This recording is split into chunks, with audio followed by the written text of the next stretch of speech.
and opinions expressed by the program host do not necessarily state or reflect the official views and position of Sunshine Radio DZR 1026 Manila, Suarosug Media Corporation, and Sunshine Media Network International.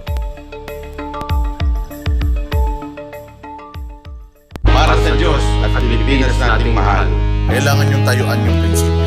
Kailangan nandudong ka lagi sa tama. Para ito sa mga tunay na lalaban para sa bayan. Pagkamali, banatan. Pero pag tama naman, palakpakan natin. Yan ang Banateros, walang inuurungan. Pag tama, palakpakan. Pag mali, ay babanatan. Yan ang Banateros, boses ng ordinaryong Pilipino. Banateros ay walang makakaawan. Yan ang Banateros, walang inuurungan. Pag tama, palakpakan. Pag mali, ay babanatan. Yan ang Banateros, boses ng ordinaryong Pilipino. Banateros ay walang makakaawan.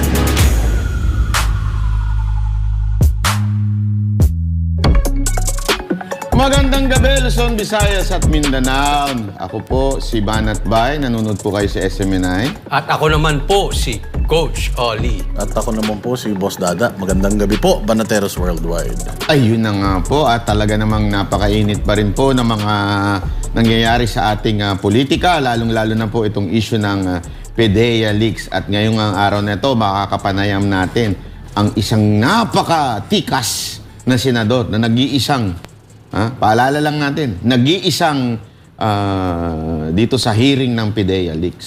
Di ba? So, mamaya makakausap natin yan. Pero ngayon, ang mga bali-balita muna natin pag-usapan po muna natin, di ba? Para naman bago natin painitin medyo himas-himasin Icebreaker. muna. Oo, di ba? Anyway, kamusta naman kayo dyan? Ayos naman. Senator Bato, pinakamainit na senador ngayon. Abangan mamaya. Maya-maya lang konti. At itatanong natin kay Senator Bato lahat ng mga tanong na nagsisirculate sa social media ngayon. Kasi Kaya nga, itanong nyo na ngayon. Yes. Yun. Ngayon pa lang, simulan nyo na. Siyempre, dade-delay yan Kung mamaya pa namin mababasa yun, baka hindi na namin matanong. ilagay diba? niyo na dyan, mag-like, and share na din kayo. Live po tayong mapapanood sa YouTube channel ng DZAR, sa SMNI News, sa Rumble at sa kanilang Facebook, sa facebook.com Banateros Official. So share and like nyo na po para makarating ito sa buong mundo. Pero may kahilingan lang ako sa mga kababayan natin na nanonood. Buksan natin ang ating isipan. Kasi alam mo, mayroong klase ng mga tao ngayon na nagtatanong pero hindi nagtatanong. Diba? Ibig sabihin, nanananong lang. Ayaw nilang pakinggan ang sagot. Basta lang makapagtanong. Buksan po natin ang ating pag-iisip. Lawakan po natin ang iisip natin. Huwag po puro damdamin ang pinaiiral. Lagi po natin tandaan na pag mataas ang emosyon, mababa ang utak. So, kailangan po magbukas tayo ng pag-iisip sa mga bagay-bagay na itatanong natin. Alamin talaga natin, no holds barred to. Talagang sasabihin natin kung ano yung dapat nating sabihin kay Senator Bato. Yes. Pati yung mga chismis. Yan! Sa mga Patay bagay-bagay. tayo dyan. Talagang, Chismisan. natin yan. Oo. Halimbawa, Chismis. shampoo ni Bato? Hoy. Kailangan natin tanong yun. Hindi, lahat. Di ba kasi ikaw, kailangan mo rin yun. Para Kayo, malaman anong ko gamit kung nyo? gaano kakintab. Kayo, anong gamit mo shampoo? Safeguard. Safeguard? Hindi, importante yan. Kaya kailangan ilagay nyo na dyan lahat tayo mga Parang tanong. delikado ko Yun din ang gamit ko Parang alam ko na patutunguhan ko. Ayan nga. At ngayon nga, yung mga bali-balita, isa pang itong kay Cedric. Ayun. Ako, Diyos ko, napakatagal na kaso na yan. Napakainit nitong issue na to. Si Cedric, si Denise, at saka dito kay Wong Navarro. Diba? Reclusion Napakainit. perpetua. Dalawa? Buhay na pagkabilanggo. Diyos mio. Ayan ang mga nakukuha ng mga extortionist. Pero alam nyo, lugi ako dyan. Pagdating sa usaping artista, wala akong makomentary dyan. Ang naisip ko lang dyan, umiikot ang mundo. Minsan, ikaw ang nagdedemanda ngayon, ikaw ang makukulong. Kayo na magkomentaryo dyan, mas kakilala nyo itong mga artista na to. Matagal na yung picture na yan Di ba? Hoy! Ayoko mag-comment pag mga ganyan ng mga picture. Basta isa lang masasabi ko, grabe yung blush on niya. Malupit, di ba? Hindi, alam nyo, eto nga kaya nga importante natin maunawaan dito alam mo, may kinaugnayan to sa politika, ha? Etong kay Cedric at saka kay Bong Navarro at saka kay Denise. Kasi minsan, sa mata ng publiko, mukhang guilty. Pero pag pinresinta mo na ang ebidensya, doon mo talaga malalaman kung sino ang guilty. Kasi doon naka-cross-examine yung mga ebidensya. Tulad nga nito, ewan ko, kung naalala ninyo, naalala ko to, itong kaso na to, dati nun, parang guilty na si Bong Navarro. Galit na galit ang mga kababaihan. Manyakol ka, ganyan ka. Di ba? Galit na galit sila kay Bong Navarro noon. Kung anong, totoo, alam namin, talagang yan. Meron pa nga humiri dyan na rapist yan Ay, yun ang akusasyon sa kanya noon. Di ba? Ganun Nakulong pa nga siya Oo. Initially, nakagpiyansa lang. Tapos bakit ganun? Di ba? Bakit biglang iba? Ano yung bayaran yung husgado? Hindi. Kasi nga pinresinta yung ebidensya. Di ba? Pag dyan ang ebidensya, wala nang lusutan ito sa katotohanan. Kaya nga yan yung sinasabi natin.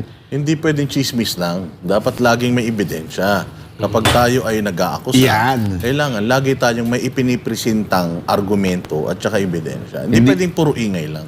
At saka, an accused is considered innocent until proven guilty. Akala mo, manyakol nga, no? Yung pala, pogi problem lang pala yung nangyari dito kay Bong Navarro. But anyway, sila naman na naghusga dyan.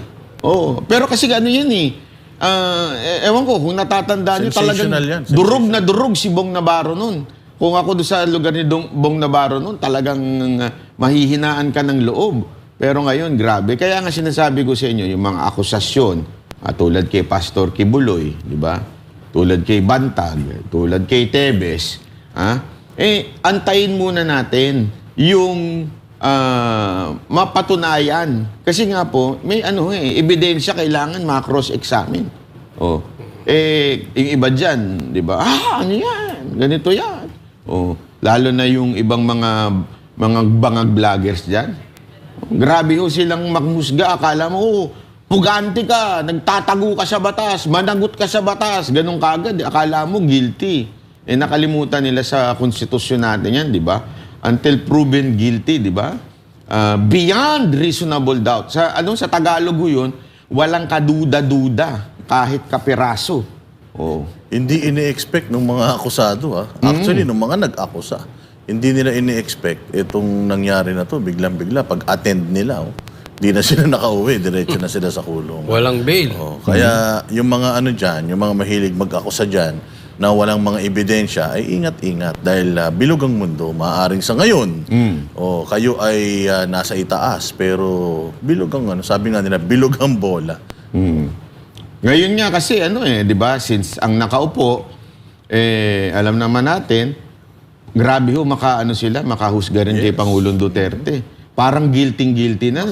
Alam mo, may napanood ako kahapon, yung isang anchor ng isang istasyon. Hindi ko na lang babanggitin.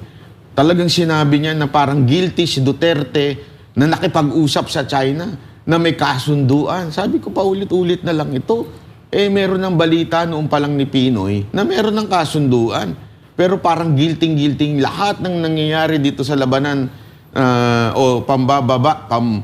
pambabalahura ng China ay kasalanan ni Duterte. Daging kasalanan ni Duterte. Hindi tayo pro-China.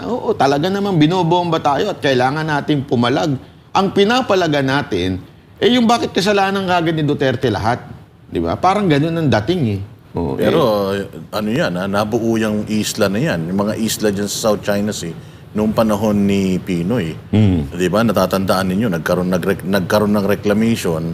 At ang nakakatawa nito, gustong ipatawag si PRRD ng isang congressman from Zambales. Pero balita natin, galing pa sa Zambales yung lupa na pinangtambak dyan. So, alam mo, talagang nagkalat ang mga hipokrito sa Pilipinas ngayon. Ayan. So, ikaw, Coach Oli, parang wala kang komento kay Bong Navarro, wala kang komento sa mga, pinaakusahan ng chick boy. Kasi ito, laging inaakusahan din na chick boy. Wala tayong alam talaga sa artista, ligaw tayo dyan. Pero sino ba yung binabanggit yung vloggers? 8 minute ba yan? 8 minute vlogger? Ay, grabe. Lahat ng mga for the views vloggers. Oo, yung mga At saka, yung for the views na yan, hindi lang ho yan sa kampo ng, ng mga bangag vloggers. Lahat ng kampo meron yan. Aminin natin, wag ho tayo magpaka-plastic. Marami ho nga iba't ibang klase ng vloggers dyan. Marami dyan, hindi ibig sabihin bangag vloggers kamatik na. Lahat naman talaga ng bangag vloggers, mga yung for the views. Pero meron din ho sa ilan sa mga nagpapanggap. Parang tumahimik kayo. mga nagpapanggap na Duterte. Oh, naku po, patay tayo dyan. Oh, sabi ng mga natin, ng mga viewers natin, si Bong Navarro may link kay ES8. Grabe naman mga hirit yung mga ganito. Patay tayo na naman. Ayan sa na mga- naman, Chismisan na naman tayo yan. nito. Oo. Chismis na naman yan. May link kay ganito, kay ganyan. Dapat lagi tayo may ebidensya. Hindi. Bakit ba sa tingin ninyo ang mga Pilipino mahilig sa chismis? Yun, hindi ko alam. Kayo, ano ba sa tingin nyo bakit tayo mga Pilipino mahilig sa chismis? Di ba? Oo, kasi ako hindi ako mahilig eh. Ako hindi lang. Posible, hindi naman lahat, no? Pero posible kasi maraming Pilipino, maraming oras. Maraming, alam mo, minsan lumabas ka lang, di ba? O, tanghaling tapat, maraming nakatambay, maraming walang ginagawa. Sabi ko nga, grabe, no? Halos, pag tinignan ko yung sarili ko, halos di ako magkanda o gaga kung paano pagkakasyahin yung oras sa maghapon. Pero yung iba, pa-relax-relax. So, baka ganun. Kaya napakahilig natin sa popcorn content. Maraming time. Maraming time. At saka yun ang masarap pakinggan eh. Yun. Pero alam mo, tama yung sinabi ng isa dito, panahon pa ng Kastila. Alam nyo ba yan? Na panahon pa ng Kastila, mahilig na tayo magchismisan. Hindi ho, biro. Actually, nasa kasaysayan natin yan. Isa yan sa mga pinunahan ni Jose Rizal. Nung pumunta siya ng Spain, nakita niya yung mga Pilipino doon. At isa sa mga pinuna niya, ang hilig daw ng mag-party-party, nagtitipon-tipon, nagkikwentuhan, nagchichismisan, pinunaho niya yan.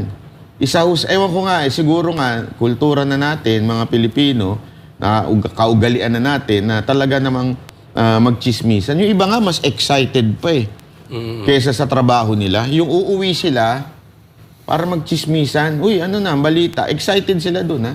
Para magchismisan. So, eto na nga. Magandang gabi itong ating meron tayo ngayon dahil napakainit nito. Talagang wala tayong pipigilang tanong. At makakausap na ho natin ang man of the hour na si Senator Bato. Magandang gabi po, Senator Bato. Ako po si Banat Bay, tsaka si Coach Oli, tsaka si Boss Dada. Magandang gabi po, Magandang Senator. gabi, Senator Bato. Magandang gabi sa inyo tatlo. Banat Bay, Coach Oli at Boss Dada. Boss Dada. Boss Dada. Senator Bato, yung mga tanong nanggaling ho to sa mga netizen. Handa na ho ba kayo? Baka mamaya tamaan kayo ng dyan. Alam niyo naman, medyo matindi ang akusasyon ng ilang mga netizen sa inyo. Walang problema, Banat Bay. Go ahead. Sige, birahin na natin. Yan. Number 1. Kayo po ba ay bayaran ni Madam Lisa Marcos? Hindi po. Wala pong presyo. Wala po akong presyo. Nagtatanong lang po Nagtatanong lang po kasi ayun ang kailangan nating masagot. Although, nag-sorry naman po si Maharlika, kayo po ba ay nagkausap na ni Maharlika at nag-sorry po ba siya ng personal o through social media na naman? Ewan ko lang kung wala man kami kontak, hindi man kami nag-uusap niya. Pero siya po yung inyong iniimbitahan sa Senado, at mukhang willing daw po siyang umattend sa hearing ninyo, pero via Zoom. Yun nga ang problema natin kung via Zoom dahil under our rules, kailangan yung resource person ay within Philippine jurisdiction. Mahirap mag-entertain ng resource person na beyond our jurisdiction. Kayo lang po ba ang nagpapatupad dito, Senator Bato? Kasi nakikita po natin, I remember yung hearing ni Senator Risa kay Pastor Apollo Kibuloy, may mga resource person sila doon na via Zoom na nagbibigay ng kanilang mga statements. Ito po ba ay sa inyo lang or As far as my committee is concerned, yan po yung ating tinutupad, yung pag-implementa sa ganong polisiya. Dahil nga, nagsimula yan doon sa hearing natin kay Congressman Teves, no? Yung pagpatay kay Gobernador Digamo. Hindi po tayo pumayag na mag-attend siya via Zoom. Gusto natin physical presence. so consistent po kayo doon? Yun po ang maganda kasi Yes po, consistent tayo dyan. Okay. Pero payag naman po kayo na kung manunumpa sa embahada ng Pilipinas sa Amerika, okay po sa inyo yun? Wala akong problema basta ma-arrest natin sa mga opisyalis natin doon, no? Kung willing ba sila na paano yung pulisiya ng Senado, kaya ba ma-implementa doon sa loob ng ating embahada o sa loob ng ating konsulado, kaya ba na ma-implementa doon? So, kung kaya nila, well, that is a Philippine jurisdiction. We consider that as our jurisdiction. So, pwede siguro kung papayag yung mga opisyalis ng konsulado. Kaya lang ho, Senator Bato, medyo may mga ibang nag-aakusa na kaya nyo daw pinapapunta sa embahada ng ng Pilipinas sa Amerika ay para arestuhin at patayin itong si Maharlika. Yun ang akusasyon ng ibang tao, ha. Kaya lang naman pinipilit yan dyan para para gurgurin O ganon.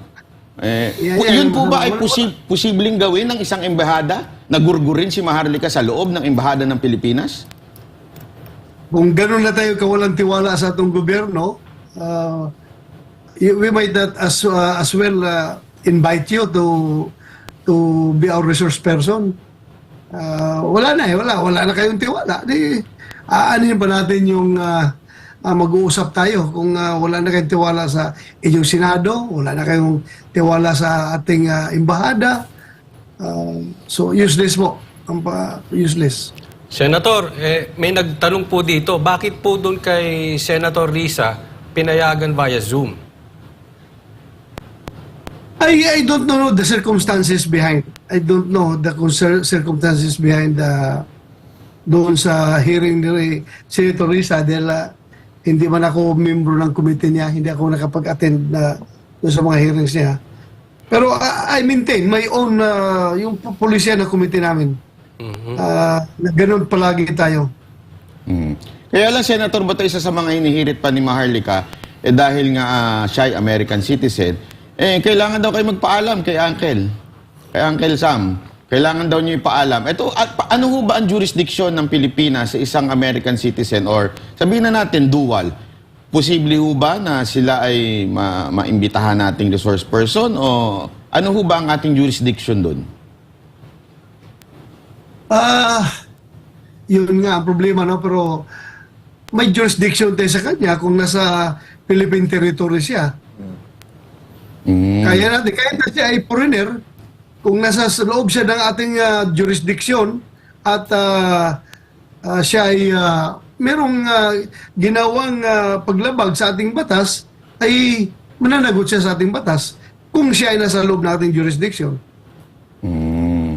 Okay. Isa pa hong inihiling ni Maharlika, imbitahan niyo daw po ang ating Pangulong Marcos sa Senado dahil siya naman daw ang issue dito at hindi naman daw si Maharlika ang issue. Ang issue daw dito ay yung pagiging involved ni PBBM dito sa issue na to. Maaari niyo bang imbitahan si Marcos? Pwede man kung gugustuhin natin, pero we are going too far. Napapalayo tayo sa ating objective ng hearing, no? Ang ating objective ng hearing ay yung PDEA leaks, yung leakage. Bakit nag-leak yung mga papel na yan? Yun ang ating iniimbestigahan. Hindi man tayo nag-imbestiga dito kung talagang addict si President Marcos. Noong araw, gumagamit ba siya ng sabo? Hindi man yan ang ating inimbestigahan. Hindi po tayo, yung akin is investigation in aid of legislation. para paano natin maiwasan yung mga leakage na mga classified documents na yan that would endanger national security and masacrifice yung ating national interest. Kailangan pangalagaan talaga yung mga classified documents na yan. Isa Hindi pang- po ito investigation in aid of persecution. Kung sino yung nasa sa loob ng papel na yun, ipipersecute natin. Isa pa pong in relation po dyan sa PDEA leaks, according to Maharlika, dapat daw po hindi lang siya ang ipatawag dyan. Gawa ng si PRRD naman daw ang unang nag-leak niyan. Sumunod lang naman daw siya. So dapat pati daw si PRD mapatawag. Ano pong masasabi Wala niyo? namang leak, wala namang papel na pinakita si PRRD. Wala siya pinakita. Ang papel na subject ngayon sa ating investigation ay yung kanyang pinapakalat sa social media. Yun naman ang inimbestiga natin. Malinaw. Actually, galit na galit yung mga audience ngayon. Para sa kaalaman ninyo, nagagalit to sila. Sinasabi nilang, hindi, dapat idiin si Marcos. Dapat siya ang issue dito. Dapat patunayan na addict daw ang presidente. Yun ho ba ang goal ng inyong Senate hearing? O ano ho ba talaga bakit ho kayo nagsi-Senate hearing? Para nga yung ma-address itong issue ng leakage. Yung leakage ng mga confidential classified documents. Yun ang purpose po natin dito. Senator, maraming nagtatanong kasi, parehas na kampo, may mga nagagalit sa inyo, may natutuwa, pero tinatanong kung hindi po ako nagkakamali, Vice Chairman po si Senator Bongo, Senator Jinggoy, at si Senator Tolentino. Sila po ba ay sa susunod, sa May 7 ay makaka-attend? At marami rin po nagsasabi, follow-up question na rin, na posible daw, harangan yung May 7 na yan. Matutuloy po kaya yan? May pag-asa bang hindi matuloy yan? Senator? Wala. Yung aming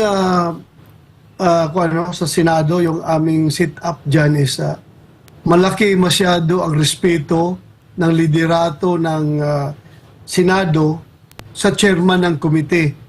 Lahat ng decision making dyan ay ipinapaubaya ng liderato ng Senado sa chairman ng komite.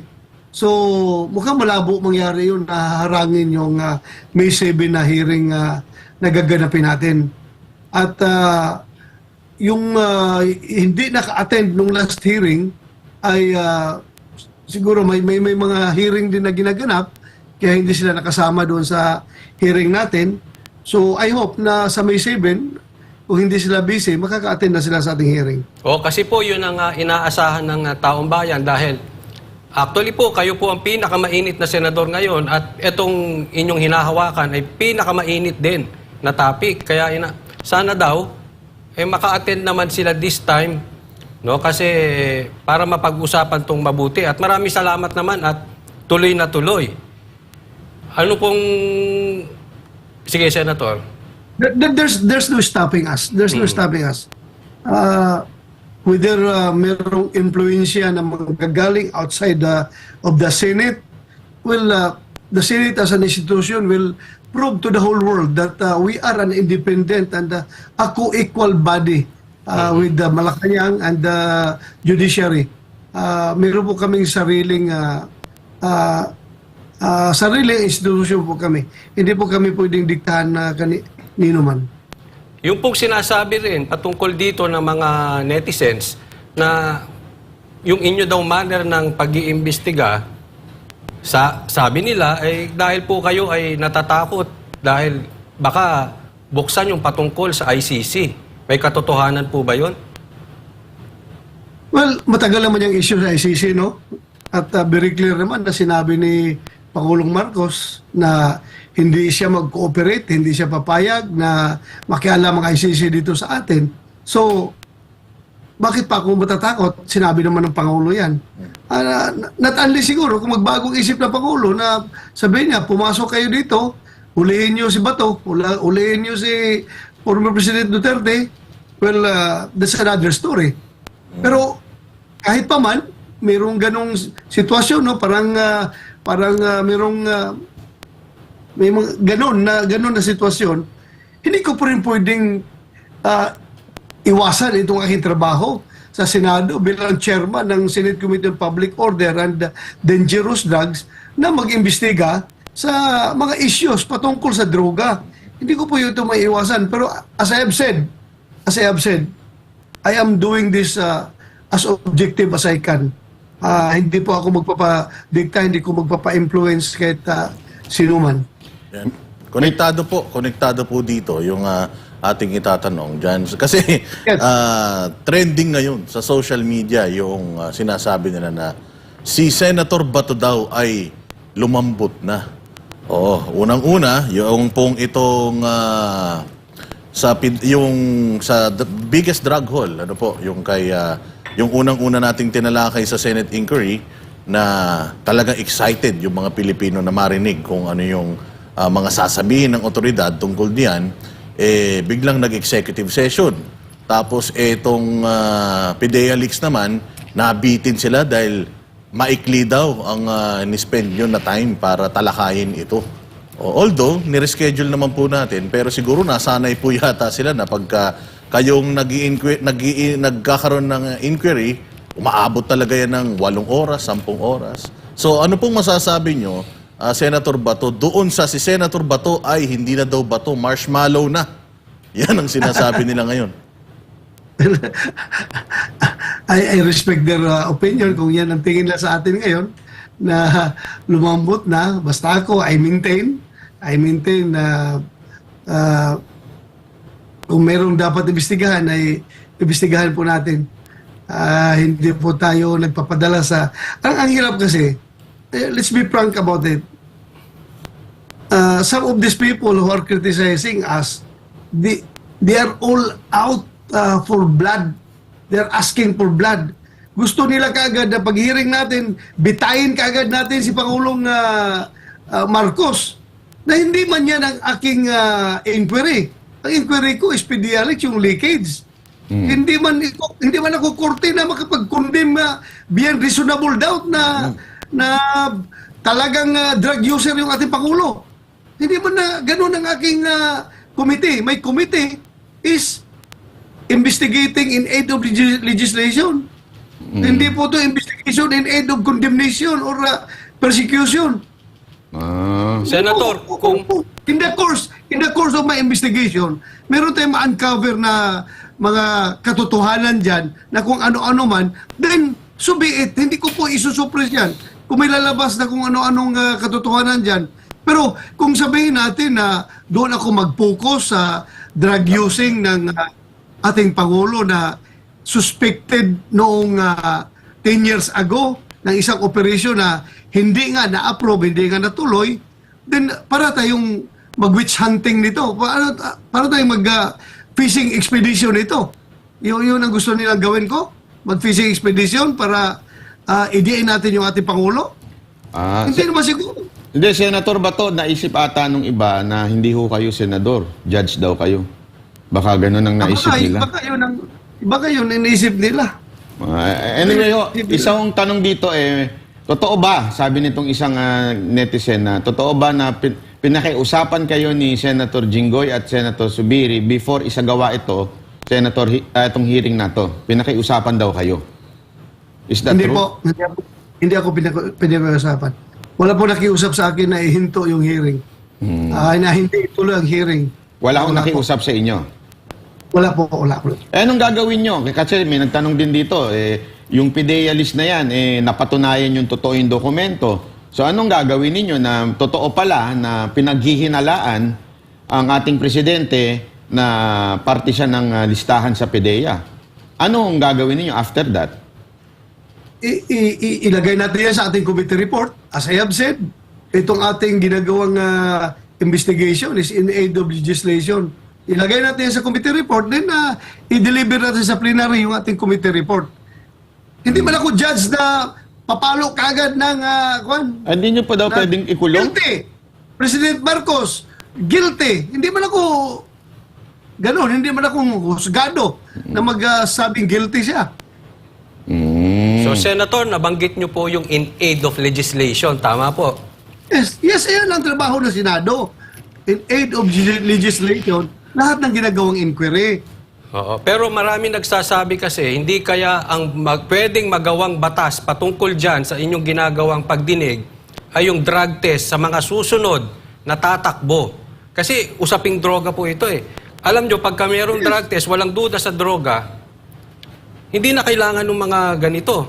Diba? Ay na nakikita nila na nababubuo nyo ang batas, yun nga, magkaroon ng mandatory drug test. Posible po ba ito? We will do that. Matagal naman natin yung gusto yan. Kasi, Ayun. alam mo, advocate tayo ng anti-illegal drug, advocate tayo ever since eh. Kung pupunti sana, kung hindi maki-question ang constitutionality ng panukalang batas na yan, din maganda sana. Linawin po natin, Senator Bato, yung patungkol dyan sa papel ng PIDEA. Ano po?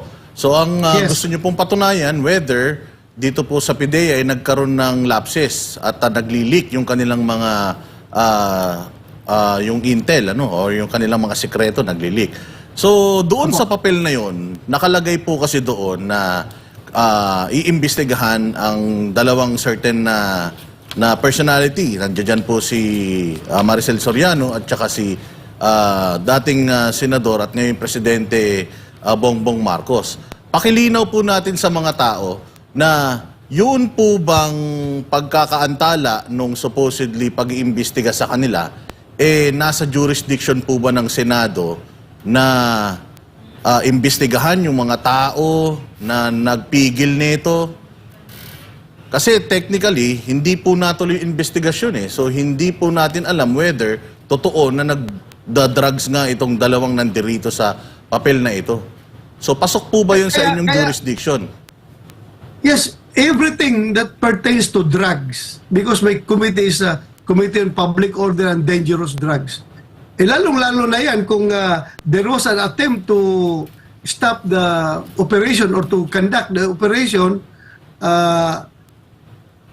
hindi natuloy dahil pinigilan ng isang isang opisyal ng gobyerno, then the public has to know the true picture, the true circumstances during that time. Kaya nga pinapatawag natin si dating Executive Secretary Paquito Ochoa para malaman natin kung totoo yun na siya ang nag-order kay late Director Gadapan, yung former Deputy Director General for Operations ng PIDEA, na huwag na ituloy yung operation against Maricel Soriano and Senator Bongbong Marcos at that time. Senator Bato, marami kasi nag-iinit ang ulo dito ngayon. As in, nagwawarla na ho sila. Sabi nila, bakit pagdinig ni Ontiveros, kakaiba, parang husgado. Pero pag sa inyo, parang in age of legislation, sino ba ang tama? Ako!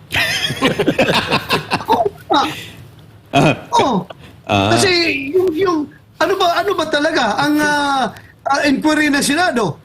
Kundi in aid of legislation palagi yan. Hindi ka man na magbibigay ng judgment diyan na ikaw guilty beyond reasonable doubt. Hindi man kami husgado. Hindi kami husgado. Hindi kasi napapansin nung iba, yung ibang mga senador, kahit nga ho din yung ibang mga mambabatas natin sa lower house, pag hindi nila kursunada, kulong. Ganun kaagad eh. Kailangan daw, ganun mo ba dapat ang senador at mga mambabatas? Kailangan pag, kulong kaagad. Kasi ganun ang asal po. Pasensya na po sir, pero ganun po ang asal ng ibang senador.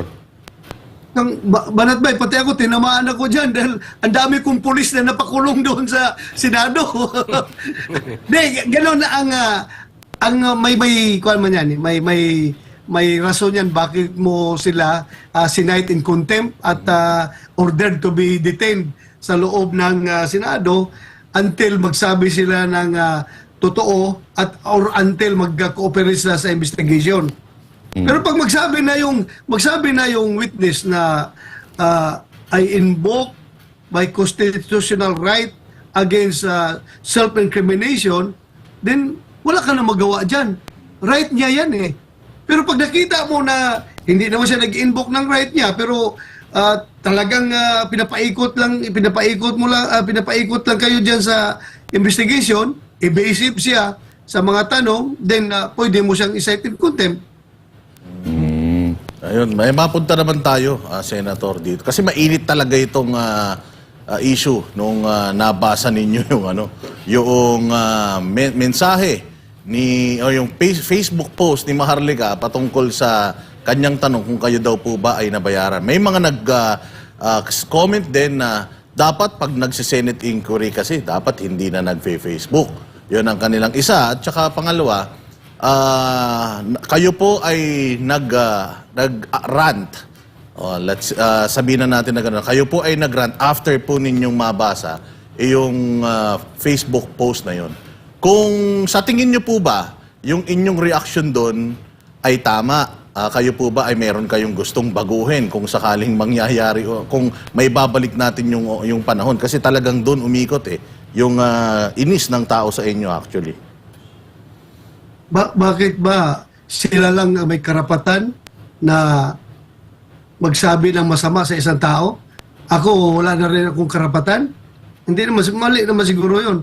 Normal lang ito, tao lang ako na nasasaktan, na pag sinabihan ganun, lalong-lalo na, inaakusa ka na binayaran daw ako ni First Lady Lisa Marcos, ay hindi ko mapapalampas yung akusasyon na yan. I have to answer. I have to respond to that accusation. Dahil that's very unfair. I am trying to do my best. I am trying to do my investigation as objective as I can. Tapos sabihan ka na bayad ka. That's very unfair. Iba na yun. Hindi lang insulto yun sa personal ko, insulto sa pamilya ko, insulto sa Senado as an institution.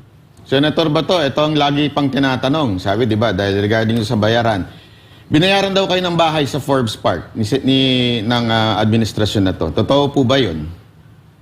Forbes Park. Binayaran daw kayo ng isang bahay. Makati? Ewan ko, isang Forbes Park. Basta merong mga nagkokomento para naman, baka sabihin nila, kasi nagagalit yung Lahat, itanong natin. Kinakampihan ko daw kayo tatanong ko na siya. Ito ngayon, iimbitahan ko sila. Sinong gustong pumunta sa bahay na nirerentahan ko? Andito ako ngayon sa South Forbes. South Forbes. Yung South Forbes ng Silang Cavite, hindi yan Forbes kasing Park. presyo ng Forbes Park ng Makati, ha? South Yan Forbes naman ang pala. pangalan, dito sa Silang Cavite. Okay. Hindi ako ng bahay dito ngayon. Ang bahay ko talaga nandun sa Davao. Pero senador ako ngayon, nagjo-duty ako sa Senado, nagrenta ako dito ng bahay sa South Forbes, dito sa Silang Cavite. Ayun. So, Hindi po ito kasing mahal ng Forbes Forbes Park Park. dyan sa Makati, napakalayo. At nagre-renta po kayo, hindi po kayo may-ari niyan. Nagre-renta ako dito. Bakit ako bibili ng bahay dito? Bakit ako magbili ng bahay dito sa Manila na may bahay man ako sa Davao at hindi ba ako dito titira talaga? Napilitan ako dito dahil senador ako. Kasi alam mo, actually, okay, sir, malinaw. yan talagang iba't ibang akusasyon ngayon at kumakalat na chismis. Sabi nga, magandang itanong na natin ng diretsyo. Di ba ho? Kaya maraming salamat Kaya po nga sa inyo.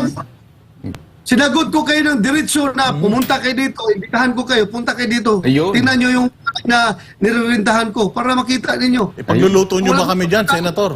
Ang galing nyo pa naman magluto. Ipagluluto nyo ba kami dyan kung pupunta kami para tingnan kung sa inyo yung bahay na yan?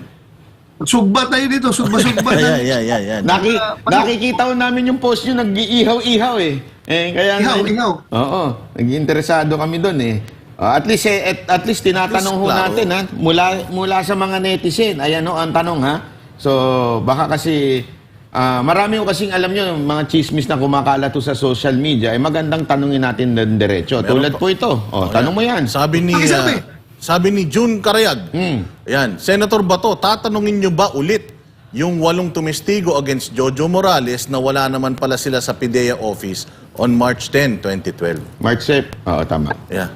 Nandoon sila, babalik sila sa hearing, Okay. tatanungin ko ulit dahil hindi ko masyadong na scrutinize yung kanilang affidavit. This time around, talagang isa-isahin ko yung sinasabi nilang sinumpaang salaysay para makita natin. Kasi in gist lang yun in general, na sinasabi nila na hindi daw totoo nangyari yung sinabi ni Morales, hindi daw totoo nangyari yung sa loob ng vicinity ng PDEA. Yun pala, tinanong ko, nandoon ba kayo nung araw na yun? Ito sa Saturday. Wala daw sila dahil Sabado daw. So paano kayo nakapag-deny na wala pala kayo doon? So anong implication yan? So pagbalik natin, titingnan ko talaga yung buong line by line ng kanilang affidavit na in-execute para makita natin ang katotohanan. Senator Bato, isa pang nirereklamo ng taong bayan. Bakit daw kasi magkasama yung same issue, yung PDEA list at saka yung drug haul na ito? Hindi ba pwedeng paghiwalayin para mas mahimay niyo po pa? Sinabay ko kasi nga pareho silang hot topic hot topic at saka itong matagal kasi hindi ko nakapag-hearing dahil bakasyon ng Senado. So nung nag-open ang Senado, isinabay ko yung dalawa as part of oversight function ng committee ko over the PNP and the PDEA. So sinabay ko na lang. Pero kung hindi pa kayo satisfied doon sa isa, titingnan natin. Kung pwede ko man ipatawag uli yun sila. Wala mang problema. Okay. At saka tinatanong ng iba, hindi daw po ba niyo pwedeng tanungin yung driver na nahuli?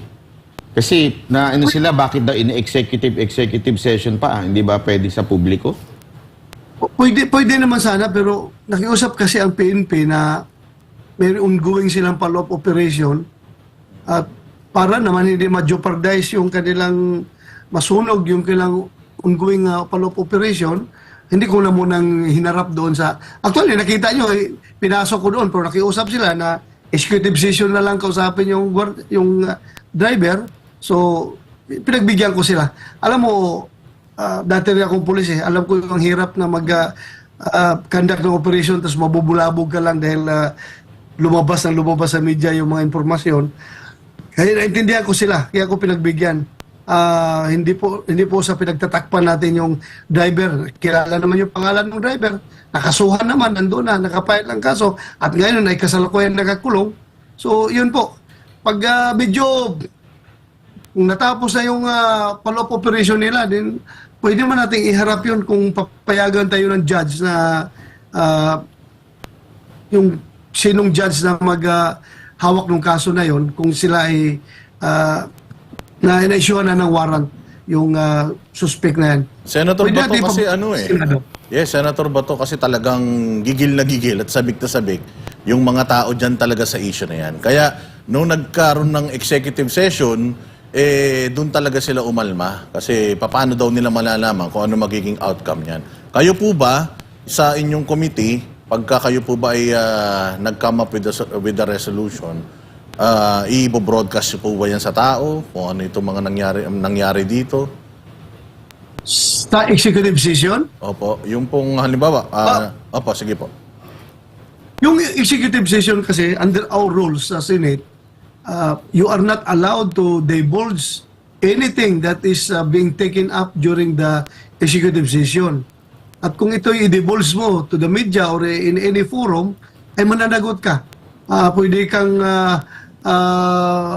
makasuhan sa ethics committee up to the point na pwede ka ma-expel from the Senate. Yan po kasi ang hindi naiintindihan ng mga tao, Senator. Yung feeling talaga nila na since in-executive mo yan, baka magkalutuan dyan. Gawa ng napakalakas ng mga involved na mga tao. Well, trust me, hindi po pwedeng maluto kung ako ang mag-imbestiga. Wala po lutuan ito. Hindi po pwede talaga maluto. At anyway, since hindi natin pwedeng ilabas sa executive session yung mga details ng pinag-usapan namin sa executive session, hintayin na lang natin kung matapos itong follow-up operation nila. Pagbigyan muna natin sila tapusin yung kanilang trabaho. Senator, ipapatawag niyo po ba si Maricel Soriano? Yes, at nag-reply na siya sa aming invitation at nag-confirm siya na she will attend in the next hearing. Senator, nadinig ko po, 2 beses nyo sinabi kung tama po ako ng aking pagkakaalala, naniniwala po kayo doon sa dokumento. At kung naniniwala po kayo doon sa dokumento, ibig sabihin, naniniwala kayo na talagang re-raidin si BBM at si Maricel at kung sino-sino pa nung panahon ng 2012. Tama po ba? Totoo yung papel at yung the reason why hindi natuloy, hindi na approve yung pre-ops na yan, ay malalaman natin ngayon kung may imbitahan natin si former Executive Secretary Paquito Ochoa kung anong rason, bakit niya, kung totoo ba na siya ang humadlang sa pagkandak ng operation na yan. Malalaman natin.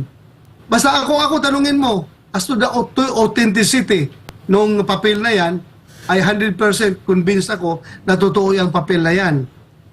Kasi may For the mga following reason. For the following reasons. Number one, yung gumawa ng papel mismo na si Jonathan Morales ay kinonfirm niya na siya talaga gumawa at perma niya yan, yung nakapirma dyan. Pangalawa, yung mga nakasaad dyan na mga identified na mga sasakyan na gagamitin sa casing and surveillance operations na mga sasakyan ay inamin ng PDEA na ito'y mga organic na vehicles nila at yung isa pa nga ay personal na sasakyan ng team leader nila na si anong pangalan na itong team leader nila? Yung team leader ni Morales, sasakyan nila yan. So, kumpirmado.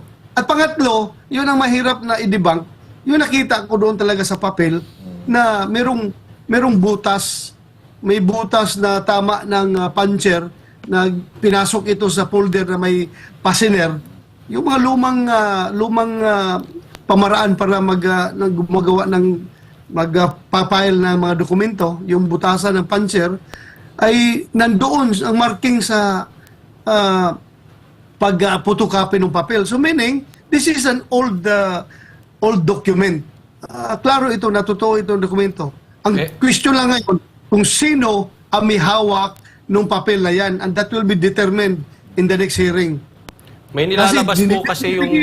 Hininay ng PDEA na wala sa file nila yan, wala sa formis nila, yung mga physical file nila, wala doon, hindi makita yan. At talagang hindi mo talaga makita kung ito'y didukot, ito'y ninakaw, at pinakalat sa social media. Wala talaga yan doon. Kaya lang, Senator, ito Yes. kasi ang sagot ng iba tungkol sa PDEA na yan. Natural, i-deny nila yan kasi boss nila ang damay Tanungin ko kayo, Senator, kunwari kayo ang PNP chief ng panahon ni Pangulong Duterte at nakita nyo nasa listahan si Pangulong Duterte, aaminin nyo po ba o hindi? Kung nandyan sa papel, bakit ako magsinungaling? Maintindihan rin naman siguro ni President Duterte na trabaho lang naman ito ng tao ko na hindi siya dapat magsinungaling kasi andyan yung papel, bakit ko i-deny? At saka, the mere fact na ito'y information pa lamang coming from a confidential informant, does it mean na guilty ka kaagad? Na talagang user ka? Hindi naman siguro ganun ang takbo ng ating judicial system, di ba? Hindi naman siguro. Pero kung naging suspect ka man lang, hindi pa nga nakandak ang operation, pag nakandak ang operation, baka mag-negative pa. It doesn't mean naman talaga na guilty ka kung nasa information ka. So bakit mas magaling sa akin ang halimbawa si Pangulong Duterte yung nandoon at ako ang chief PNP, ako may hawak ng papel, tapos tinanong ako ng Senate inquiry. Well, bakit ko itatago? Andito. Walang problema yan, pakita natin yan. Pero ang sabi lang sa akin talaga ng PDEA, they cannot find that document in their files. Alam nga naman rin, mag-insist ako, nandyan yan sa file ninyo, na sila naman nagkalkal ng files nila, na hindi nila makita talaga yan. Senator, pwede po bang... I take their word for that. Senator, pwede po bang dinukot yung file na yon kaya nawala? Tapos, totoo namang umaamin sila na wala kami nakita kasi kinuha nga yung file. Is that possible? Isa pang posibilidad yan. Pwedeng hindi dinukot or sige lang, mahirap ma-preempt yung ating hearing sa next hearing. Saka na. Yes, baka makapag-prepare ng mga sagot yung PDEA dyan at saka yung ibang tatanungin natin. Excited kami, Senator Bato, doon sa part ng investigation na bakit hindi natuloy itong case build-up dito sa mga ano na ito, sa mga nandoon sa papel. Yun yung isang excited kami. And isa sa mga kino-comment ng mga netizen natin, pinupuri mo daw ito si yung PDEA chief. Na hindi magsisinungaling ito dahil mista mo yata ito. Yun ang kanilang mga sinasabi. Isa pa, bilang isang dating PNP chief at ngayon po ay senador, medyo yung ito po bang style na estimate, tsamba-tsambahan, sa tingin po ba, kasi ito po ang sinagot ni ni Secretary Abalos doon sa bakit dating 2 tonelada, naging ganito na lang, bumaba ng bumaba. Ang sinagot niya is estimate lang naman daw po yun. Pero nagbigay na nga sila ng malalakas na statement at doon sa statement nila, kinutsa pa nila yung war on drugs ni PRD na sa kanila wala daw na danak na dugo. Ayan. Kayo, in-acknowledge nyo po yung, sinabi ni Secretary Abalos doon ano po sa tingin ninyo? Okay lang po ba yun? Tama po ba yun? Na patsa-patsa o patsamba yung sukat nila? Una, yung unang tanong mo about yung pagpuri ko kay General Lasso. Pasensya na kayo kung hindi nyo kami maintindihan. Between us PMEers, si General Lasso, Director General ng PDEA, si General Bitong, siya ang intelligence chief ng PDEA. Between us, meron kaming among PMEers that we do not lie, cheat, steal, or tolerate among us do so do. Meron kaming code. Very sagrado sa amin yung code na yan. At sila hindi pwede magsinungaling sa akin. Ako naman, hindi ako pwede magsinungaling sa kanila. Ganun po yung aming code of conduct namin sa mga PMER. So sabi ko nga, mahirapan ito si General Lasso sinungaling sa akin. Hindi ito magsisinungaling sa akin. At naniwala talaga ako na hindi nila makita yung papel na yan sa kanilang file. You know why? Bakit hindi nila makita? Bakit po? Dahil somebody is keeping it.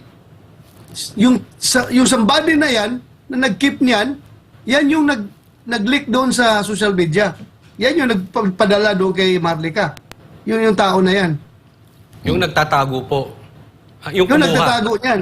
At sa next hearing, malaman natin kung sinong nagtatago yan. Huwag na natin masyado i-discuss dito in detail. Okay, sige. So, sa next hearing, Nako, may excited bagong tayo. aasahan sa May 7 po ito, no?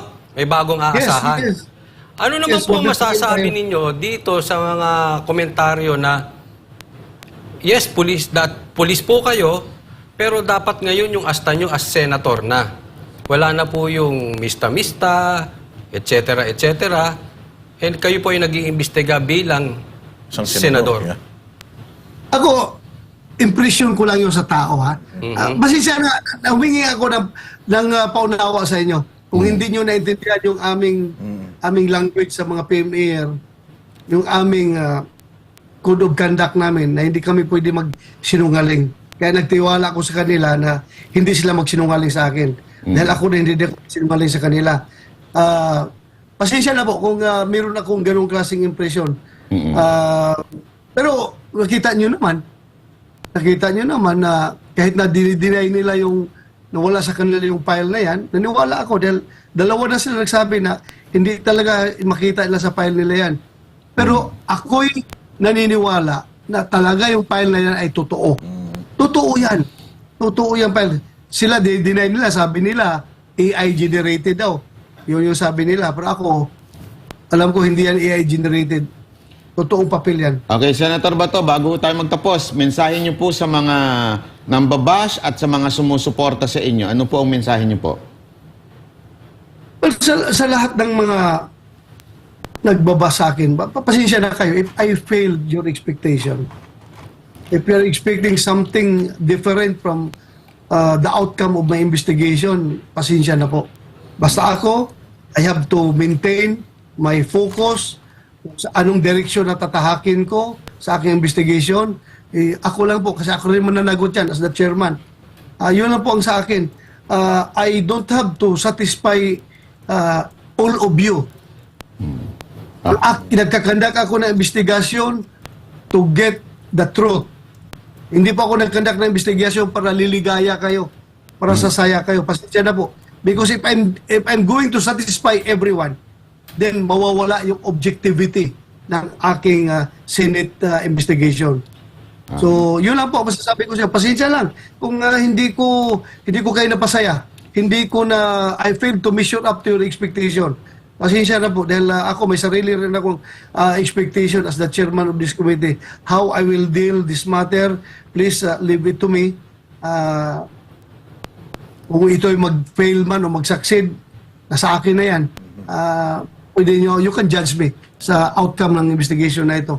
Pero if gusto niyo na i-satisfy ko lahat para masaya ang lahat sa gusto nilang maging outcome, sorry po. At I'm not here to satisfy you. I'm here to get the Okay. Senator, pahabol na tanong po galing sa ating galing sa ating netizen. Bakit hindi daw pumasundan yung hearing kay Raul Manuel regarding sa CPP-NPA recruitment? Oh.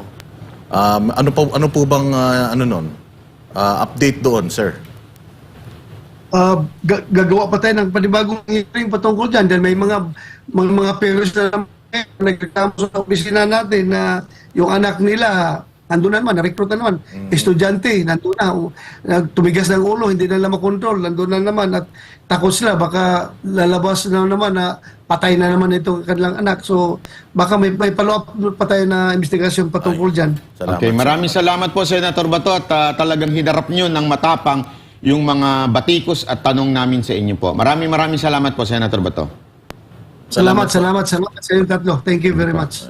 Grabe, no? Salamat. Ako, personal na nagpapasalamat kay Senator Bato. nga. Grabe. Dahil itong issue na to, yung dalawang malaking issue na yan, at least na siya, nagkaroon ng panahon ng Senado para dinggin yan. And at the same time, isa ako sa mga bumabatikos kay Senator Bato sa tuwing meron tayong hindi nagugustuhan sa kanyang mga sinasabi at sa kanyang mga kilos, isa po tayo dyan. Pero ngayong gabi na to, nawin ni Senator Bato yung... So, bayaran ka ni Senator Bato? Ewan ko, nasa kanila na yan. Hindi, Pero ganun yun ako lang kasi nasagot niya. Lahat ng tanong nyo sa mga live ng mga vloggers, lahat ng tinanong namin yun yung tinatanong At saka, ninyo. wala siyang dito Walang preno-preno. At saka hindi niya kami sinabihan, ito lang itatanong nyo, ito lang. Hindi, tanong lahat. Diba? Kahit Forbes Park, gusto nyo, kahit yung kinakain niya, tanong natin Hindi mo siya umurong doon. Pero ngayon, bayaran ka na. Hindi. Ako lang naman, bilang isang botante, nakita ko yung sincerity ni Senator Bato dito sa ginagawa niya. And nasagot niya kasi lahat ng mga tanong natin kahit ako yung mga batikos ko sa kanya. Nasagot niya. So, yun ang maganda sa Banateros. Balanse yan, mga Tapos bossing. na ang vlogging career mo. Boss Dada. Ikaw naman, Coach Oli. Sinasabi ko lang. Nasa kanila naman yan. Medyo natutuwa ako dahil merong aasahan sa May 7. Kasi may tanong tayo na hindi niya pwedeng ilabas at may iimbestigahan dyan kung sino ang dumudukot ng dokumento. But in any case, ang importante, may pupuntahan ang investigasyon. At yun nga, May 7 po. Andyan po si Coach Oli, kita-kits po tayo. Saan yan? Sa Senate hearing. Hindi kasi inisip ko yung maisog. Kailan yung By the maisog? way, meron pong maisog sa...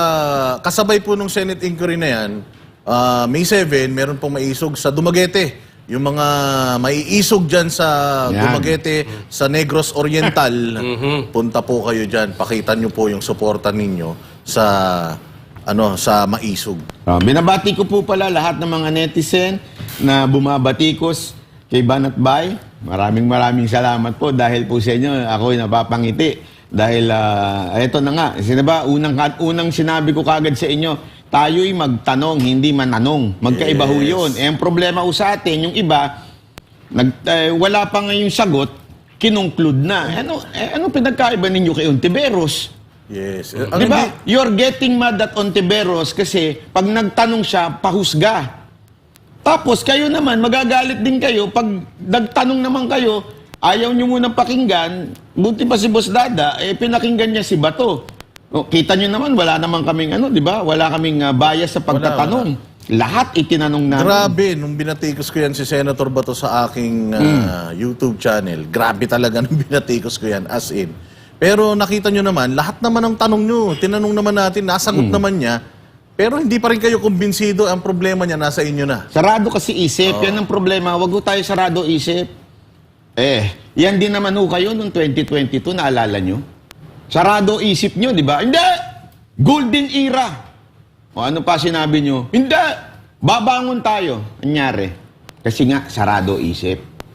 Buksan na ho natin ang isip natin sa mga bagay-bagay sa politika dahil hindi lahat na nakikita natin ay tama. Kaya nga, magandang magtanong. Para we gather evidence, we gather the truth, then that's the time we conclude.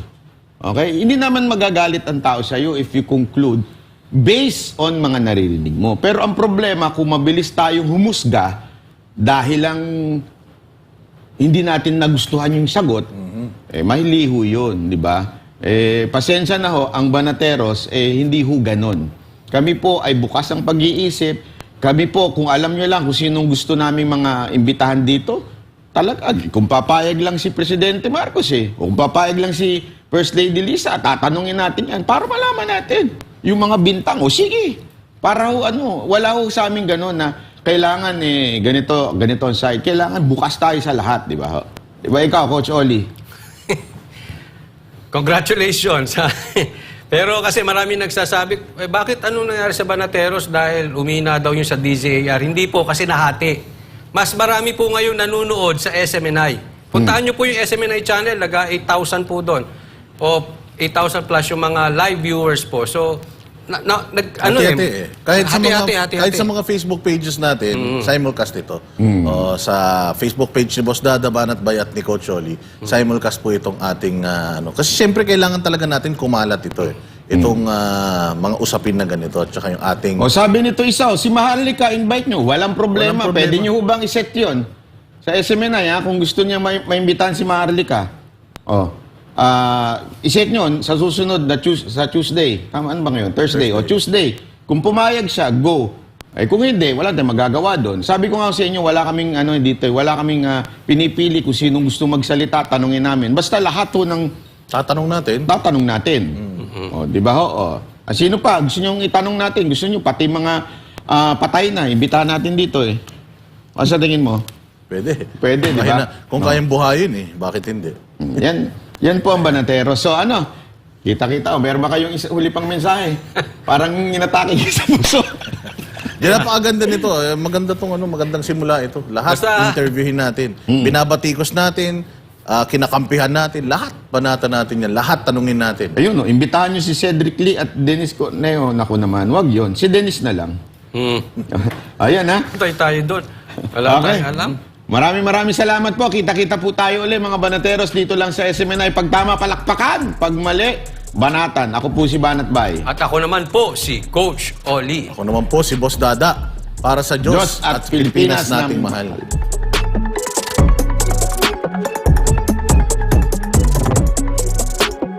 Para sa Diyos at Pilipinas nating mahal. Kailangan yung tayuan yung prinsipyo.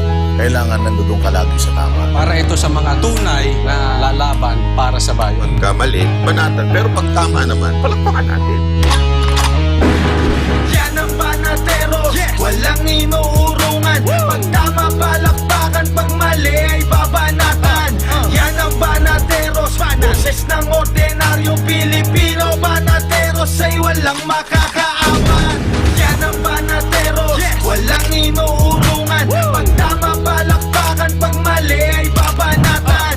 Yan ang Banateros, boses ng ordinaryong Pilipino. Banateros ay walang makakaawan.